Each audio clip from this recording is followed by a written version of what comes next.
பாவியாய் பிறந்த மானிடனே பாவியாகவே மறுக்கின்றாய்.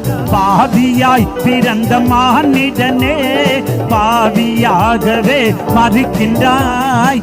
இயேசுவை உள்ளத்தில் ஏற்றுக்கொண்டால் நீ இன்றே மரணத்தை வென்றிடுவாய்.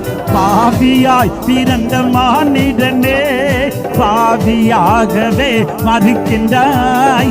பாவியாய் பிறந்த மானிடனே பாவியாகவே மறுக்கின்றாய். இயேசுவை உள்ளத்தில் ஏற்றுக்கொண்டால் நீ இன்றே மரணத்தை வென்றிடுவாய். நித்திய மோட்சத்தில் இல்லை சென்று வாழ்ந்திடுவாய். நித்திய ஜீவன் பெற்று நீ மோட்சத்தில் நிலை சென்று வாழ்ந்திடுவாய். ஓ மனிதனை